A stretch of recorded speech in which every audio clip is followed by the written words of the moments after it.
Donc un des plus longs décors, des plus longs et des plus fastidieux, c'était la cave des nordistes. En fait, l'endroit où on arrive dans la cave et la cave elle-même, c'est pas du tout les mêmes endroits. Alors à la base, ça devait se tourner dans le même garage où avait été tournée la vidéo des nordistes qu'ils avaient fait avant. Et ça se tournait à Éour, chez Maxime Magnan.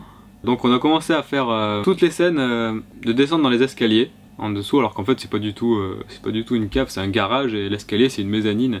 Mais bon, là on a fait en sorte que ce soit l'inverse. Nous avons fait aussi vite que possible. On a fait ce regard des connards. Ah, t'avais manqué ton frère. Un peu. Non. Sauf qu'après, les Magnans nous ont dit qu'ils allaient refaire leur garage et qu'ils allaient être en travaux pendant je sais pas combien de temps. Donc il fallait trouver un autre garage.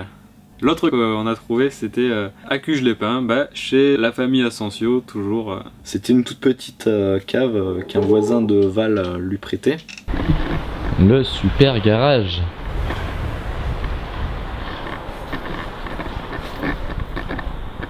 Voilà, en fait c'est tout petit hein. Il existe 4... Oh putain. Ah d'accord. Le personnage que j'incarnais a pris de l'importance en fait petit à petit, jusqu'à être vraiment le méchant de l'histoire.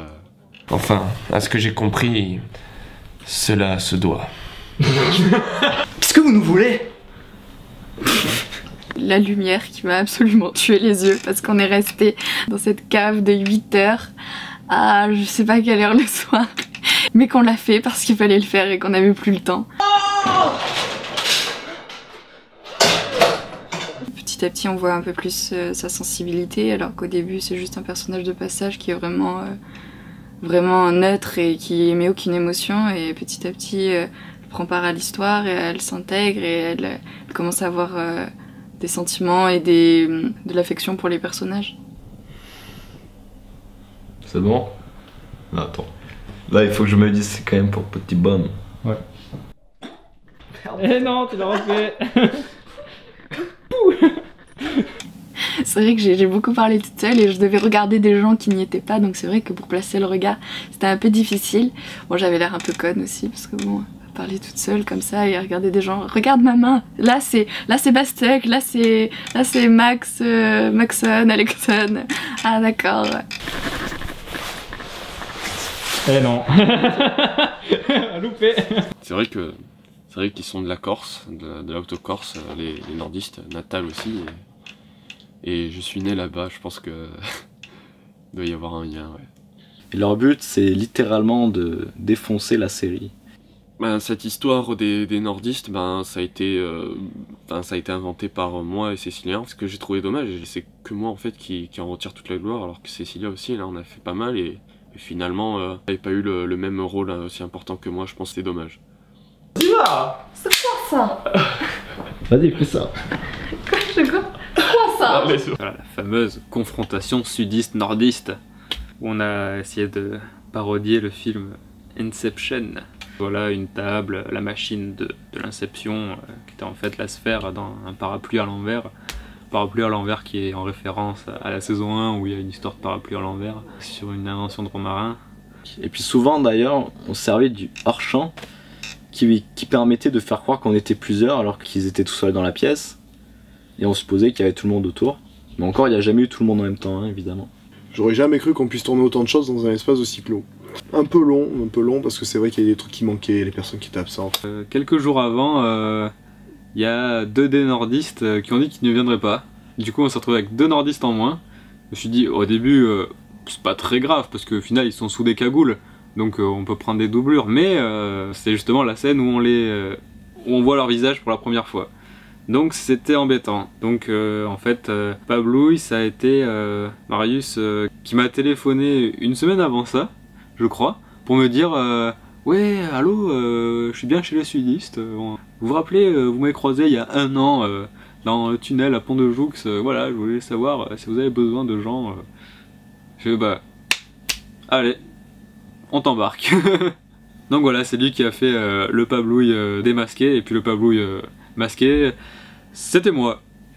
Et d'ailleurs, dans le film, vous devez sûrement remarquer que Pablouille, il a un bandeau orange qui dépasse de sa cagoule, parce que ouais, j'avais pas enlevé mon bandeau, et du coup on le voit un peu derrière et au-dessus des yeux. Ouais, bon, c'est pas grave. Hein? Laura la foireuse qui nous a planté. Ouais, tout ça c'était marrant, ouais. Enfin, après coup, c'était marrant. Et puis la deuxième, Dora, ce jour-là, ça a été Amélie, patronne, la petite sœur de Camille qui nous aide depuis le début. Alors voilà, du coup, c'est elle que vous voyez quand elle est démasquée.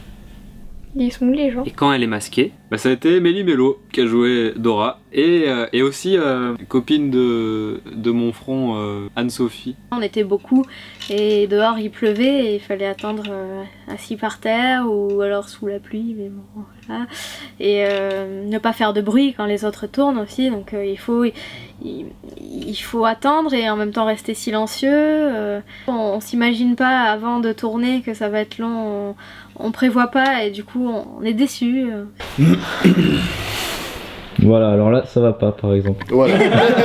Il y a eu deux passages assez drôles sur ce tournage, c'est que d'un côté il y avait donc cette rencontre avec les nordistes, moi et mes soldats qui tombent sur les nordistes pour leur mettre une bonne raclée. D'ailleurs on s'est vraiment mis une bonne raclée. Je sais que moi et le chef des nordistes, bon ben on a fini par terre plusieurs fois, on s'est arraché les vêtements, enfin bref on a mis le cœur à l'ouvrage on va dire. Il y a aussi plein d'autres doublures dans celui-là, surtout pour les guerriers de mon front. Si vous regardez bien, celui qui a la casserole sur la tête, bah c'est moi, encore. Le personnage qui a une cape sur la tête, c'est Anne-Sophie. Le soldat avec une passoire à moitié sur l'œil, bah c'est Nigrognard. Que vous voyez là, le petit gars, bah voilà, c'est Nico. Et voilà, c'est la magie du cinéma. Oui, c'est vrai que dans les épisodes, en général, je joue souvent un garde, comme tout le monde. C'est facile de jouer un garde, ils sont tellement couverts. Avec, oui, moi j'avais la cocotte minute sur la tête. Oui. On n'a pas été déçus, hein. Oh. Pardon. C'est dur comme joke, en fait, faut que tu rigoles à toutes ces conneries. Tu vas prendre des coups. C'est quoi? C'est comme les stagiaires ou les secrétaires, c'est vrai, c'est pareil. Ah, c'est comme ton stagiaire, c'est vrai, c'est le même. Ouais, enfin ne la moche pas trop quand même. Hein. Non mais oui. On a besoin. C'est pour ça qu'il a un casque. C'est pour ça qu'il a un casque. C'est pas pour se battre, c'est pour prendre des balles. Il en peut plus, il rigole de nerfs. Oui c'est ça. C'est trop vrai quoi. Ouais c'est ça, je suis là, je me craque. Enfin, nous, il nous a pas eu. On va fêter ça, pas vrai les gars? Ouais. C'était pas le texte. Si, non? Si, je sais pas. La meuf Il rigole pour nous. Et le deuxième passage, c'était le passage où je devais choper Nickcraft. La petite anecdote, c'est que l'acteur qui joue Nickcraft n'était pas là et c'est Valérian qui a incarné le rôle. Donc les cheveux bien ébouriffés, du coup il était de dos, donc il fallait pas qu'on le voie. Mais ce qui fait qu'au moins 5-6 fois, je me suis retrouvé à lui crêper le chignon, à le balancer n'importe comment sur le côté.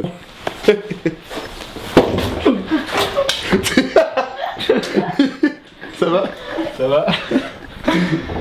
Ça va. J'ai entendu un mot. Ouais, c'est normal, c'était ça, c'est fait exprès. Mais du coup, je savais pas du tout ce qui se passait.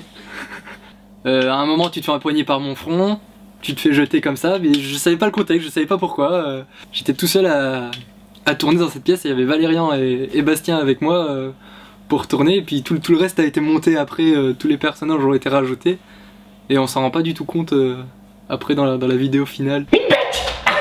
Oh Nickcraft, ça va? La bestiale. Et ils t'ont laissé sortir de la cave alors? Non, ils m'ont pas laissé sortir. Ils avaient des espions partout, ils étaient infiltrés. Mais je peux m'évader. Je suis passé par le tunnel comme ça. Je suis sorti. Tu t'es évadé? Oui, je me suis évadé. Mais je croyais que t'étais venu avec eux. Non! T'es pas encore un peu schizophrène? T'as pas un peu inventé? Pas du tout, pas du tout. Les doubles étaient partout. Ah, les doubles. Je suis allé me cacher dans la salle de bain. Je me suis enfermé à clé. J'ai commencé à prendre une douche. Je suis sorti, je me limais les jambes. Et d'un coup, je suis arrivé.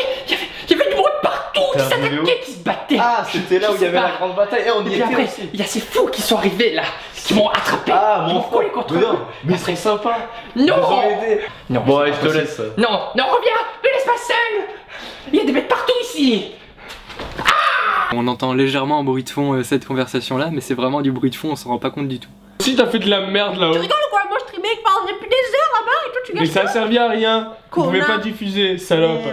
Vas-y, me touche pas. Vas-y, casse-toi. Moi, ce que je trouvais décevant par rapport au tournage aussi, c'est le fait de voir l'envers du décor, et après, quand on voit le film, on est moins dedans parce qu'on sait où ça a été tourné, on sait que c'est un décor, on est moins convaincu. Donc j'imagine que pour les réalisateurs, ça doit être assez difficile de voir tous leurs films, d'arriver à être plongé dans l'histoire. Ça me fait de la peine. Oh, mais on n'est pas au moulin du pauvre Saint-Antoine ici.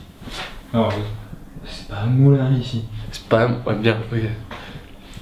Oh, c'est pas un moulin ici. Ouais, voilà. Puis ce qui était cool avec Bastien et Valérian, c'est que même si on était acteur, on avait le droit de dire quelques trucs sur le scénario où ils prenaient en compte et tout ça. Et bon, après, ils prenaient pas tout, bien sûr, mais en tout cas, ils faisaient attention à ce qu'on disait. Et ouais, ça c'était marrant, enfin, c'était tout cet ensemble-là, toute cette ambiance. Et donc, c'était un long décor, on l'a tourné en 4-5 jours, ça quand même. Et ouais, on dirait pas, hein.